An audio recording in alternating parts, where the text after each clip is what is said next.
hirer, why the interviewer would ask you difficult questions.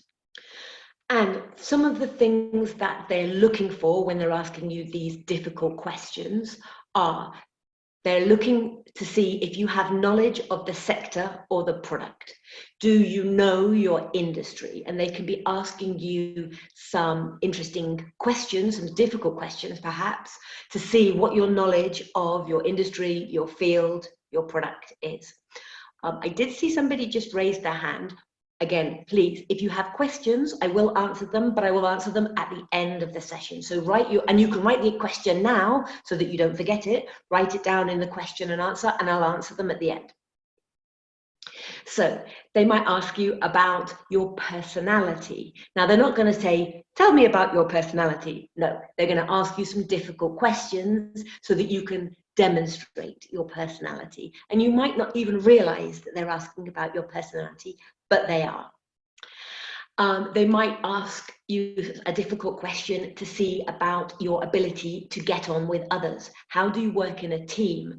How do you get on with your boss? How do you get on with people who work for you? So there's lots of questions there about your ability to get on with other people in the company.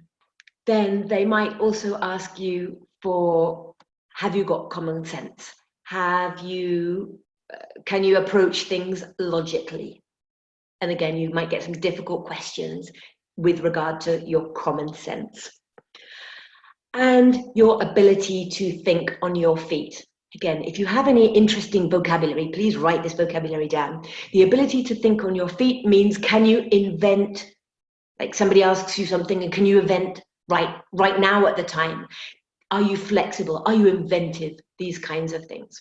Let's look at some classic difficult questions. And it's a very, very typical question in a job interview. So if you can think about it before you go to the interview, great. Now, an interviewer doesn't want a prepared answer. They don't want you to have learned something, but you can at least think about it before you go.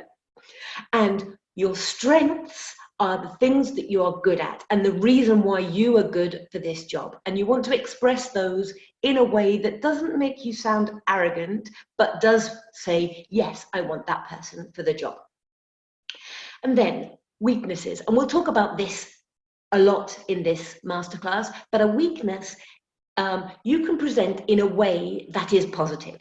So you can, for example, think about a problem that you've had in your last job, and you can spin to say, I had this problem, but I learned about whatever it is that you learned. You can put a positive spin, this is a nice word, a positive spin on a weakness.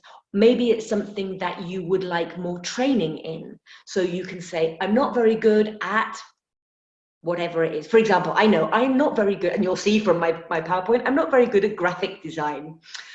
I would like some more training on graphic design. Obviously, these answers absolutely depend on you, depend on your job, depend on your industry, but you can think about, what would I like some more training on? What do I need help on? Think about, then you could present that as a weakness, and then that gives them the opportunity to say, okay, fine, we can train that person. That's not a problem. Another typical, relatively difficult question, because how do you answer this, is what salary do you deserve? Now, in theory, an interviewer should not ask you how much you earn at the moment, but they can ask you, what do you think you deserve?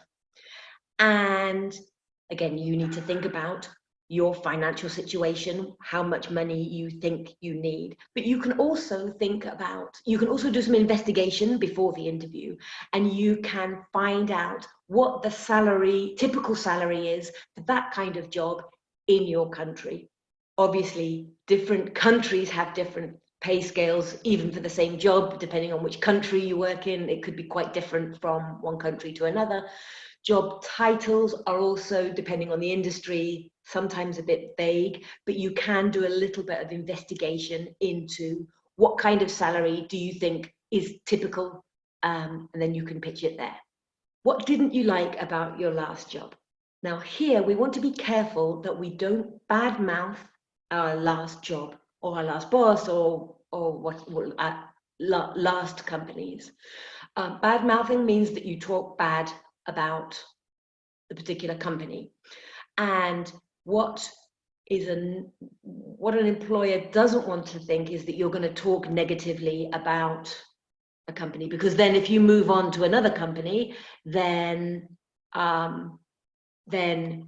you might then talk badly about them. So a good way to approach this question is to say what you expect from the new company. So maybe your old company, there wasn't much opportunity for career progression.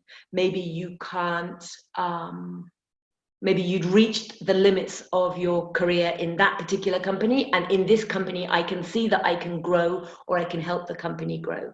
So again, we can put a positive spin, we can put a positive twist to this kind of question. I see people are asking me questions. I will ask those at the end, or if you can answer them for each other, that would be great.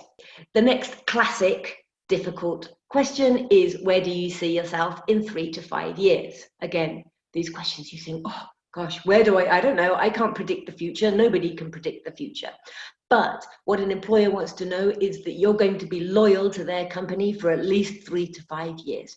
It might not be true, but you want to at least imply that you're going to spend some time with them in their company, especially if they're going to invest in training for you. So they don't want to take you on. I mean, obviously, again, it depends on the job, but they probably don't want to take you on if you say, well, in 3 months' time, I'm going to move to the other side of the world. Pitching yourself in the company, saying, yes, I would like to see myself in the company. I would like to see myself progressing in the company, helping the company grow, like the two of you together, where you predict the future might go. So those are some classic difficult questions.